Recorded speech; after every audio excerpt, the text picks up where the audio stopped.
തൻവി, രാത്രിത്തേക്ക് മട്ടൻ കുറുമയും ചപ്പാത്തിയും മതി. നല്ല രുചിയിലുണ്ടാക്ക്. കോളേജ് വിട്ട് തനു ഫ്രഷായി അടുക്കളയിലേക്ക് വന്നതും സാവിത്രിയുടെ ഓർഡർ വന്നു. ഈ സമയം തന്നെയാണ് അശ്വിനിയും ഓഫീസിൽ നിന്ന് വന്നത്. സാവിത്രി അവളെ കണ്ടതും, മോള് വന്നോ? ആകെ ക്ഷീണിച്ചു വരുമല്ലേ, പോയി ഫ്രഷായി വരൂ, ഞാൻ ചായയും പലഹാരവും എടുത്തു വെക്കാം. Thank you aunty. അശ്വിനി തൻവിയെ ഒന്ന് നോക്കി അവളുടെ റൂമിലേക്ക് പോയി. തനു വൈകിട്ട് വന്ന് ഒരു ചായ പോലും കുടിക്കാതെ രാത്രി ഭക്ഷണത്തിൻ്റെ ഒരുക്കത്തിൻ്റെ തിരക്കിലാണ്. എന്താ തനു, നീ വന്നതേ അല്ലേ ഉള്ളൂ, പോയി ചായ കുടിച്ച് ഫ്രസ്റ്റ് എടുക്ക്. ആര്യ അങ്ങോട്ട് വന്നുകൊണ്ട് പറഞ്ഞു. കുഴപ്പമില്ല ആര്യ, ഇപ്പോഴേ റെഡിയാക്കിയാൽ രാത്രി പഠിക്കാനിരിക്കാലോ. ഞാൻ കല്യാണം കഴിച്ചെന്ന പേരിൽ തൻ്റെ വീട്ടിൽ രാജകുമാരിയെ പോലെ കഴിഞ്ഞവളാ. എനിക്ക് പുറമെ ഇപ്പോൾ ഈ വീട്ടുകാരുടെ സേവപ്പണി ചെയ്യുന്നത്. ഇത് കണ്ടില്ലെന്ന് നടിക്കാൻ പറ്റില്ല. അവൻ ചിന്തയിലാണ്. എന്താ ആര്യ, നീ ഞാൻ പറഞ്ഞതൊന്നും കേട്ടില്ലേ? തൻവിയുടെ വിളിയാണ് അവന് ചിന്തയിൽ നിന്നും ഉണർത്തിയത്. അവൻ അവളെ എന്താ പറഞ്ഞതെന്ന് പോലും ചോദിക്കാതെ തിരിഞ്ഞു നടന്നു. തൻവി കുറച്ച് ദിവസമായിട്ടുള്ള അവൻ്റെ പെരുമാറ്റത്തിലുള്ള മാറ്റം ശ്രദ്ധിക്കുന്നുണ്ട്. ആര്യ, തൻവി വിളിച്ചുകൊണ്ട് റൂമിലേക്ക് കയറി വന്നു. വെറുതെ സോഫയിൽ തലയ്ക്ക് കൈയും വെച്ച് കിടന്നിരുന്ന ആര്യ വേഗം ലാപ്ടോപ്പ് തുറന്നു വെച്ചിരുന്നു. വാ, ഭക്ഷണം എടുത്തു വെച്ചിട്ടുണ്ട്, കഴിക്കാം. എനിക്ക് വിശപ്പില്ല തനു, വൈകിട്ട് പുറത്തുനിന്ന് പൊറോട്ടയും കഴിച്ചിരുന്നു. ആര്യ അവളുടെ മുഖത്ത് നോക്കാതെ പറഞ്ഞു. കുറച്ച് കഴിക്കുക ആര്യ, നീ കഴിക്കാതിരുന്നാൽ എനിക്കും സങ്കടമാകും. തനു, നിന്റെ സന്തോഷത്തിന് എനിക്ക് വിശപ്പില്ലാതെ വീണ്ടും വീണ്ടും കഴിക്കാൻ പറ്റില്ല, അവൻ ഗൗരവത്തിൽ പറഞ്ഞുകൊണ്ട് റൂമിന് പുറത്തേക്ക് പോയി. തനു ആകെ വല്ലാതെ ആയി. ഈ തരത്തിലുള്ള സംസാരമൊന്നും അവൾ അവനിൽ നിന്നും ഇതുവരെ കേൾക്കാൻ ഇടയായിട്ടില്ലല്ലോ. അർജുൻ, നീ ഉറങ്ങിയോ? അശ്വിനി പിങ്ക് സിൽക്കി നൈറ്റി ധരിച്ച് അവൻ്റെ അടുത്തേക്ക് വന്നു. അവൻ കണ്ണു തുറന്ന് അവളെ ഒന്ന് നോക്കി. അവൾ ഒരു വല്ലാത്ത ചിരിയോടെ ഡ്രസ്സിൻ്റെ സ്ട്രഗ് അഴിച്ച് ഒരു സൈഡിലേക്കിട്ടു. സ്ലീവ്ലെസ്സിൽ നിറഞ്ഞു നിൽക്കുന്ന അവളുടെ മാറിടം ആ ഇന്നർ ഡ്രസ്സിൽ വെളിവായി. അവൻ അതിലേക്ക് തന്നെ നോക്കിക്കിടന്നു. നീ കീ കൊടുത്തുക്കുന്ന പാവയല്ലേ ഞാൻ, അവനൊരു പുച്ഛത്തോടെ ചിന്തിച്ചു. ഹായ് ഡാർലി. അവൻ ബെഡിൽ എഴുന്നേറ്റ് കട്ടിലിലേക്ക് ചാരിയിരുന്നു. എന്താ അർജുൻ ഇങ്ങനെ നോക്കുന്നേ? അവൾ അവൻ്റെ അടുത്തേക്ക് ചേർന്ന് കിടന്നു. അശ്വിനി, സോറി, എനിക്ക് ബോഡി പെയിൻ, ഫീവർ വരുന്നുണ്ടോ എന്ന് സംശയമുണ്ട്, അവൻ പറഞ്ഞുകൊണ്ട് നേരെ കിടന്നു. അശ്വിനി ആഗ്രഹിച്ചു വന്നത് കിട്ടാത്ത നിരാശയോടെ അവിടെ നിന്നും എഴുന്നേറ്റ് മറു സൈഡിലേക്ക് പോയി കിടന്നു. അർജുൻ ഒരു പുച്ഛച്ചിരിയോടെ കണ്ണടച്ചു കിടന്നു. എന്താ തനു, നിനക്ക് ഉറക്കമൊന്നുമില്ലേ? ഞാൻ നിന്നെ കാത്തിരിക്കുകയായിരുന്നു ആര്യ. നിനക്ക് എത്ര പ്രാവശ്യം ഞാൻ കോൾ ചെയ്തു, എന്തേ എടുക്കാഞ്ഞ്? അവൾ അവൻ്റെ പിറകെ സിറ്റൗട്ടിൽ നിന്നും അകത്തേക്ക് കയറി. തനു, കല്യാണം കഴിച്ചെന്നു കരുതി ഇങ്ങനെ പോകുന്നതും വരുന്നതും എല്ലാം അറിയിക്കാനൊന്നും എന്നെ കൊണ്ട് പറ്റില്ല, ആര്യ തിരിഞ്ഞു നിന്ന് അവളോടായി പറഞ്ഞ് അകത്തേക്ക് കയറിപ്പോയി. തനു തരിച്ചു നിൽക്കുകയാണ് അവൻ്റെ മറുപടിയിൽ.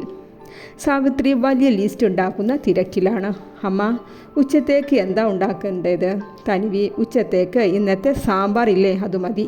രാത്രി സുരേഷും ആരതിയും ഉണ്ടാകും, പിന്നെ അർജുനും അശ്വിനിയും രാത്രിത്തേക്ക് ഭക്ഷണത്തിനേ ഉണ്ടാകൂ. നീ ചിക്കൻ ബിരിയാണി ഉണ്ടാക്കുക, പിന്നെ വല്ല മധുരത്തിൻ്റെ വിഭവവും എല്ലാം നന്നായി ഉണ്ടാക്കാൻ നോക്കുക. അവർ ഒന്നിച്ച് കഴിക്കാനുണ്ടാകും. തൻവി തലയും മാട്ടി അടുക്കളയിലേക്ക് നടന്നു. ഓ, എഴുന്നേറ്റ് വന്നോ? ആര്യയെ നോക്കി പുച്ഛിച്ചുകൊണ്ട് സാവിത്രി പറഞ്ഞു. ഇന്നാ ഈ സാധനമെല്ലാം വാങ്ങി വാ, എല്ലാം നല്ല നോക്കി വാങ്ങ്. ചേച്ചിയും സുരേഷ് ഏട്ടനും വരും, കൂടെ രാത്രി ഭക്ഷണത്തിന് അർജുനും അശ്വിനിയും ഉണ്ടാകും. മറക്കാതെ എല്ലാം വാങ്ങിയിട്ട് വാ. ആര്യ ലിസ്റ്റ് വാങ്ങി പോക്കറ്റിലിട്ടു. ബ്രേക്ക്ഫാസ്റ്റ് കഴിക്കാനായി അടുക്കളയിലേക്ക് നടന്നു. ആര്യയെ കണ്ടതും തൻവി പ്രാതൽ വിഭവം ടേബിളിൽ കൊണ്ടുവച്ചു. ആര്യ ഇരിക്ക്, ഞാൻ ചായ എടുത്തിട്ട് വരാം. വേണ്ട, ഞാൻ ഉണ്ടാക്കിക്കൊള്ളാം. ആര്യ പാൽ അടുപ്പിൽ വെച്ചു. ആര്യ മാറി നിൽക്ക്, ഞാൻ ഉണ്ടാക്കി കൊണ്ടുവരാം, തൻവി പറഞ്ഞുകൊണ്ട് സ്റ്റൗവിലെ സോസ് പാൻ പിടിച്ചതും ആര്യ അവളുടെ കയ്യിൽ പിടിച്ചു. വേണ്ട എന്ന് പറഞ്ഞില്ലേ, പോകൂ. അമ്മ പറഞ്ഞ വിഭവമെല്ലാം ഉണ്ടാക്കാനുള്ള റെഡിയാക്ക്, ഒരു റെസിപ്പി പോലും മറക്കാതെ ഉണ്ടാക്ക്, അവൻ ചുണ്ടുകൂട്ടിക്കൊണ്ട് പറഞ്ഞു. തനു അമ്പരപ്പോടെ അവനെ തന്നെ നോക്കിപ്പോയി. തനു രാവിലെ മുതൽ ജോലിയിലാണ്. വൈകിട്ട് ആരതിയും സുരേഷും എത്തി. എല്ലാവർക്കും ഭക്ഷണം വിളമ്പി എല്ലാവരും ഒന്നിച്ച് ഭക്ഷണം കഴിക്കുകയാണ്. തൻവി, ബിരിയാണി അടിപൊളി ആയിട്ടുണ്ട് കേട്ടോ, ആരതി അവളെ അഭിനന്ദിച്ചു. എല്ലാവരും വളരെ സന്തോഷത്തിൽ ഭക്ഷണം കഴിക്കുന്നുണ്ട്. ഇടയ്ക്കിടയ്ക്ക് ഭക്ഷണത്തിൻ്റെ രുചി എടുത്തു പറയുന്നുമുണ്ട്. എന്നാൽ ആര്യ അതിലൊന്നും ശ്രദ്ധ കൊടുക്കാതെ കയ്യിലുള്ള ഫോണിലാണ് ശ്രദ്ധ. വാവ് അമ്മ, അമ്മയുടെ കൈപുണ്യം എടുത്തു പറയണം, അർജുൻ സാവിത്രിയെ നോക്കിക്കൊണ്ട് പറയുകയാണ്. ഏട്ടാ, ഇന്നത്തെ ഭക്ഷണം മുഴുവൻ തൻവി ഉണ്ടാക്കിയതാണ്, ആരതി ചിരിച്ചുകൊണ്ട് പറഞ്ഞു. അർജുൻ ആരതിയുടെ വാക്ക് കേട്ടതും തൊണ്ട അനക്കി വെള്ളമെടുത്ത് കുടിച്ചു അവളെ ഒന്ന് നോക്കി. റിയലി വാവ്, സൂപ്പറായിട്ടുണ്ട് തൻവി, അശ്വിനി പറഞ്ഞുകൊണ്ട് കുറച്ച് നോട്ടുകളെടുത്ത് തൻവിക്ക് നേരെ നീട്ടി. എൻ്റെ ചെറിയൊരു ഗിഫ്റ്റ് തൻവി. കഴിച്ചുകൊണ്ടിരുന്ന എല്ലാവരും അശ്വിനിയെയും തൻവിയെയും അമ്പരപ്പോടെ നോക്കി. ഇതെന്താണ്? തൻവി നിരുകാരത്തോടെ അശ്വിനിയോടായി ചോദിച്ചു. ഞാൻ ഈ വീട്ടിലെ വേലക്കാരിയല്ല, ഇത് എൻ്റെ വീടാണ്. വീട്ടിലുള്ളവർക്ക് ഭക്ഷണം ഉണ്ടാക്കുന്നു, അത്രയേയുള്ളൂ. തൻവി പറഞ്ഞുകൊണ്ട് ആര്യയെ ഒന്ന് നോക്കി. അവനാണെങ്കിൽ യാതൊരു പ്രതികരണവുമില്ലാതെ നോക്കിയിരിക്കുകയാണ്. തൻവി, നീ ഇവിടുത്തെ വേലക്കാരിയാണെന്നൊന്നും പറഞ്ഞില്ലല്ലോ, ഒരു ഗിഫ്റ്റ് തന്നേയുള്ളൂ. അശ്വിനി നോട്ടുകൾ നീട്ടിക്കൊണ്ട് തന്നെ പറയുകയാണ്. സോറി, ഇത് എന്നെ ഇൻസൾട്ട് ചെയ്യുന്നതിന് തുല്യമാണ്. തൻവി പറഞ്ഞുകൊണ്ട് ഫുഡ് കഴിക്കാതെ എഴുന്നേറ്റ് പോയി. ആര്യയും അവിടെ നിന്ന് എഴുന്നേറ്റ് പോയി. നിങ്ങൾ കഴിക്ക് പിള്ളേരെ, അവർക്ക് വിശക്കുന്നുണ്ടാവില്ല. സാവിത്രി പറഞ്ഞുകൊണ്ട് ഭക്ഷണം കഴിക്കാൻ തുടങ്ങി. വന്നോ? ഭക്ഷണം കഴിച്ച് ആര്യ റൂമിലേക്ക് വന്നതും തൻവി പറഞ്ഞു തുടങ്ങി. എന്തേ ഒന്നും മിണ്ടാതെ ഇരുന്നത്? അല്ലെങ്കിൽ കുറച്ച് ദിവസമായിട്ട് നാവിന് നല്ല റെസ്റ്റാണല്ലോ. മുൻപൊക്കെ വേണ്ടതിനും വേണ്ടാത്തതിനും മറുപടി പറഞ്ഞിരുന്ന നിനക്ക് ഇന്ന് ഭാര്യയെ അപമാനിച്ചപ്പോൾ മിണ്ടാട്ടം മുട്ടിയോ? താൻ എന്താ പറഞ്ഞു വരുന്നത് തനു? അവിടെ സുരേഷ് ഏട്ടൻ ഇരിക്കുന്നുണ്ടില്ലേ? അമ്മയ്ക്കും ഏട്ടനെയും ഏട്ടത്തിയെയും വലിയ കാര്യമല്ലേ?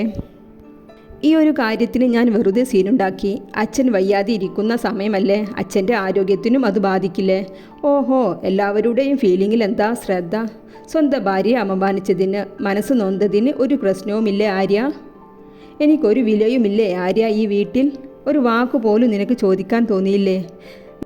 നോക്ക് തനു, ഞാൻ അടിയുണ്ടാക്കുന്ന അല്ല മൂഡിലല്ല. ആര്യ അവിടെ നിന്നും ബാത്റൂമിലേക്ക് പോകാൻ നിന്നു. നിൽക്ക് ആര്യ, നീ ഇങ്ങനെ ഒഴിഞ്ഞു മാറല്ലേ. നിങ്ങളുടെ ഏട്ടത്തി ചെയ്തത് ശരിയാണോ? അതിനുത്തരം പറയോ? തൻവി, അവരാണ് അച്ഛൻ്റെ ഓപ്പറേഷനുള്ള പണം നൽകിയത്. ഓ, നിങ്ങൾക്ക് അവരെ ഓച്ചാനിച്ച് കഴിയാം. എനിക്കതിന് പറ്റില്ല. എനിക്ക് എൻ്റേതായ വ്യക്തിത്വമുണ്ട്. അവർ ആ കാശ് നീട്ടിയപ്പോൾ നിനക്കെങ്കിലും ഒന്ന് പ്രതികരിക്കാമായിരുന്നു. അവിടെ ഇരുന്ന ഒരാളും ഒന്നും പറഞ്ഞില്ല. നീ ചെയ്തതാ എന്നെ ഏറെ തളർത്തിയത്. കല്യാണം കഴിഞ്ഞ അന്നു മുതൽ ഞാൻ അനുഭവിക്കുകയല്ല ആര്യ. കഴുതയെപ്പോലെ രാവിലെ മുതൽ അന്തിയോളം ജോലി, അമ്മയുടെ ആപ്പട്ടും തുപ്പും വേറെയും. എന്നിട്ടും ഞാൻ പിടിച്ചു നിന്നത് നീ എൻ്റെ കൂടെ ഉണ്ടല്ലോ എന്ന് കരുതിയാണ്. നിൻ്റെ ഈ പെരുമാറ്റം ഈ രീതിയിലാണെങ്കിൽ ഞാൻ എന്തിനാ ഈ വീട്ടിലെ? എന്തിനു വേണ്ടിയാണ് ഞാൻ ഇനി ഇവിടെ നിൽക്കുന്നത്? ഞാൻ പോയിക്കൊള്ളാം, അവൾ ശബ്ദം ഇടറിക്കൊണ്ട് പറഞ്ഞു. ആര്യ അവളെ തന്നെ നോക്കിയിരുന്നു.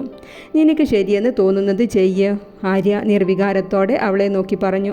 തൻവി ഞെട്ടലോടെ അവനെ നോക്കിപ്പോയി. നിനക്ക് ഈ കല്യാണമേ സങ്കടമല്ലേ തൻവി? നീ ഇതിൽ നിന്ന് രക്ഷപ്പെടാൻ കഴിയാത്തത് കൊണ്ട് അഭിനയിച്ച് ജീവിക്കല്ലേ? നിനക്ക് മടുത്തെങ്കിൽ പോയിക്കോ. നിനക്ക് ഞാനുമൊത്തുള്ള ഈ ജീവിതം ഭാരമാണെങ്കിൽ നീ പോ. നിൻ്റെ ഇഷ്ടത്തിന് ജീവിക്ക്. ഞാനായിട്ട് തടസ്സം നിൽക്കില്ല തൻവി. പോവാണ് ആര്യ. എനിക്കൊരു വിലയും തരാത്ത, എൻ്റെ കുടുംബത്തിന് യാതൊരു വിലയും നൽകാത്ത ഈ വീട്ടിൽ നിന്ന് പോവുക തന്നെയാണ്. ഇന്ന് കൂടി എന്നെ ഈ റൂമിൽ സഹിക്ക്. നാളെ നിൻ്റെ കണ്ണുവട്ടത്ത് തന്നെ ഞാൻ ഉണ്ടാവില്ല. പോരെ? അവൾ പറഞ്ഞുകൊണ്ട് സോഫയിലേക്ക് കയറി കിടന്നു. ആര്യ കണ്ണുകൾ ഷോൾഡറിൽ തുറച്ച് അവിടെ നിന്നും ബാൽക്കണിയിലേക്ക് നടന്നു. അമ്മ, ഏട്ടത്തി ചെയ്തത് ഒട്ടും ശരിയായില്ല. അമ്മ മുതിർന്നതല്ലേ, അമ്മക്ക് തടയാമായിരുന്നു ഏട്ടത്തിയുടെ പ്രവൃത്തിയെ. ആ തൻവിക്ക് എത്ര സങ്കടമായി കാണും. ആരതി സാവിത്രിയുടെ അടുത്തേക്ക് വന്നുകൊണ്ട് പറഞ്ഞു. ആരതി, അശ്വിനി ചെയ്തതിൽ ഞാൻ തെറ്റൊന്നും കണ്ടില്ല. അവരുടെ വീട്ടിൽ അവർ അങ്ങനെയാകും ചെയ്യുന്നത്. നീ കണ്ടില്ലേ, അച്ഛൻ്റെ ഈ അവസ്ഥയിൽ തിരിച്ചു കിട്ടിയത് അവൾ കാരണമാ. എത്ര രൂപയാണ് അവൾ അച്ഛന് ചിലവഴിച്ചത്. പിന്നെ വലിയ വീട്ടിലെ കുട്ടിയാണ് അവൾ. തൻവിക്ക് കുറച്ച് ഓച്ചാനിച്ച് നിന്നതുകൊണ്ട് അവൾക്കൊന്നും കൊഴിഞ്ഞു പോവില്ല. ആ ആര്യയോടാണ് 4 വർത്തമാനം പറയേണ്ടത്. അവൻ്റെ ഭാര്യയെ ഇപ്പോഴും ചൊൽപ്പടിക്ക് നിർത്താൻ പഠിച്ചിട്ടില്ല അവൻ. അവൾ എഴുന്നേറ്റ് പോയതും പിന്നാലെ പോയിരിക്കുന്നു പെൺകോന്തൻ. അമ്മ എന്ത് പറഞ്ഞാലും ഏട്ടത്തി ഇന്ന് തൻവിയോട് ചെയ്തത് ശരിയായില്ല. ആരതി കടുപ്പിച്ച് പറഞ്ഞുകൊണ്ട് അവിടെ നിന്നും പോയി. ആര്യ ബാൽക്കണിയിലെ ഊഞ്ഞാലിൽ അങ്ങനെ ഇരുന്നു. ആ ഇരുത്തത്തിൽ അങ്ങനെ ഉറങ്ങിപ്പോയിരുന്നു. രാവിലെ അവൻ ഉണർന്നതും ക്ലോക്കിലേക്ക് ഒന്ന് നോക്കി. 7 മണി കഴിഞ്ഞിരുന്നു. ഇന്നലത്തെ സംഭവങ്ങൾ ഓർമ്മ വന്നതും അവൻ റൂമിലേക്ക് നടന്നു. തൻവിയെ അവിടെയെല്ലാം തിരഞ്ഞു. അവളുടെ ബുക്സ് അടങ്ങിയ ഷെൽഫ് ഒഴിഞ്ഞു കിടന്നിരുന്നു. ആര്യ തലയിൽ കൈത്താങ്ങി സോഫയിലേക്ക് ഇരുന്നു പോയി. തൻവി വീട്ടിലെത്തുമോ അതോ അർജുനൻ്റെ കെണിയിൽപ്പെടുമോ? കമൻറ്റ് ചെയ്യുക ഫ്രണ്ട്സ്. തുടർന്ന് വായിക്കാൻ സബ്സ്ക്രൈബ് ചെയ്യൂ, ബെൽ ഐക്കൺ അമർത്തൂ. താങ്ക്സ്.